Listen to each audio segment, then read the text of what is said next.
Well, I will probably say that in terms of looking at key developments within for transitional justice in Zimbabwe, we can look for the period from 2008 to 2013 with the global political agreement which set forth or put in place the organ on national healing, reintegration and reconciliation. So that I would say that is one of the main things within the TJ process for Zimbabwe. But in itself, in terms of its work, it didn't manage to do much because it was not supported by an act of parliament, and also it was a politically driven process, mainly led by the three main political parties to that political agreement, that is ZANU-PF and the two factions of the MDC. And then after that there was a constitutional process, and then within the new constitution under section 251 there was the establishment of the National Peace and Reconciliation Commission, but with a lifespan of 10 years. But a year on, it has not yet been institutionalized and put into operation. So it is at that level that we are. So specifically looking at TJ processes, they haven't taken off from a formal government-led process. What we have now are processes that are led by the civic society organization,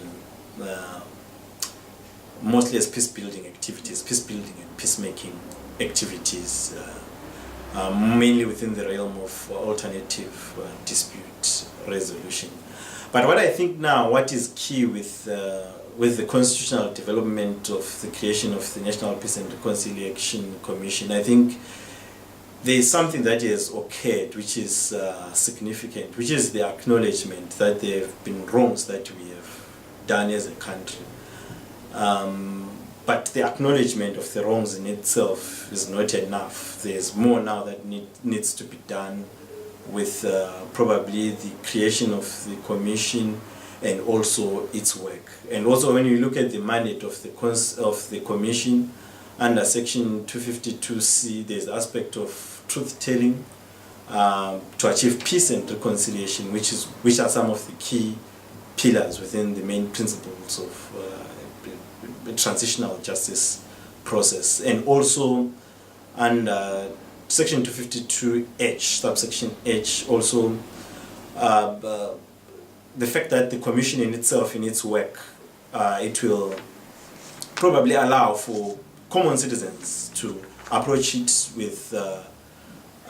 possible cases that they want the commission to investigate and so forth. So I think probably that's the most significant aspect of it, that now with the current government that we have got this particular institution that we have created to put in place the TJ process.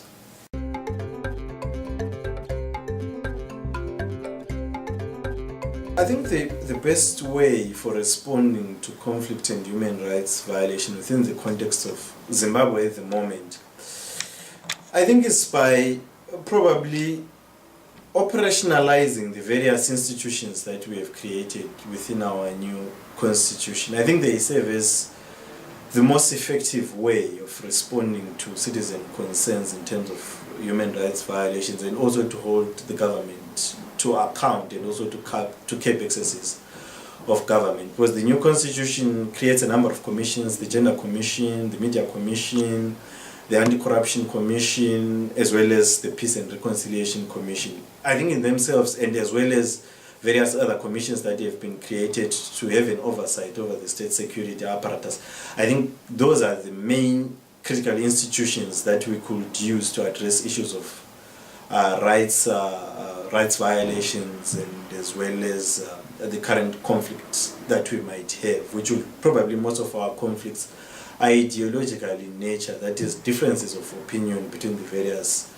political players that usually manifest themselves in political violence and electoral violence during electoral period. So I think, in my way, those are the kind of institutions that we need to use now. And also, for instance, also the use of this particular National Peace and Reconciliation Commission that we have created, as well as the Constitutional Court. Also, I think it's also another avenue, way that means that the ordinary citizens can usually use for purposes of claiming redress in cases of rights violations.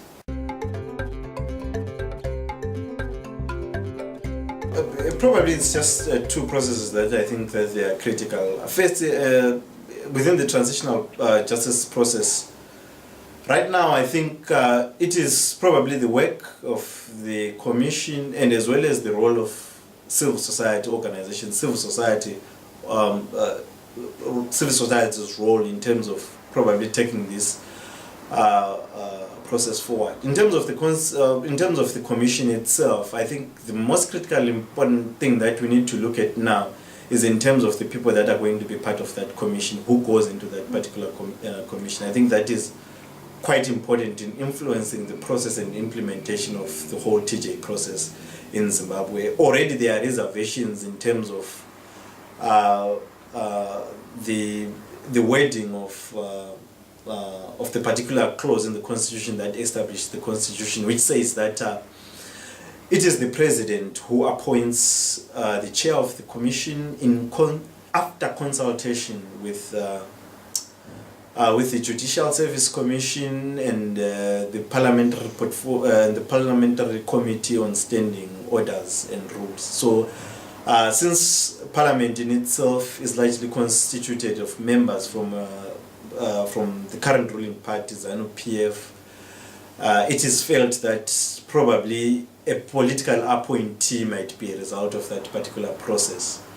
So, as well as the rest of the commissioners also are to be appointed in a similar way. So, so in that process now, that's the role of civil society to ensure that we try and influence, together with all other stakeholders, even political players, to try and influence the President and Parliament to say that when they appoint people to this particular commission, it should be not on the basis of political affiliation only, but also to look at qualifications and well as civilian accomplishment among the people that they are going to appoint to the commission. And then when it comes to civic society in itself, I think it has got a greater role to play in terms of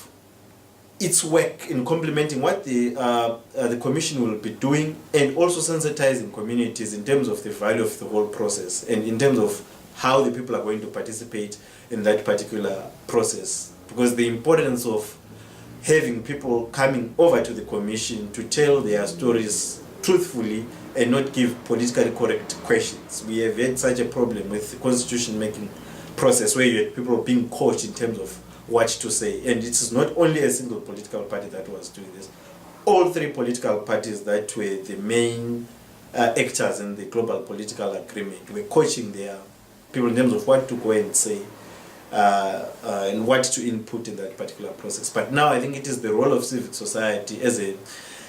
neutral entity to go into the communities and probably sensitize people on the whole process, and also to ensure that people come out to participate in that process. Because without popular participation from ordinary citizens, then the whole process in a way will not work towards achieving the main objectives that we are looking at, the issues of truth-telling, the justice component, and as well as working towards reconciliation.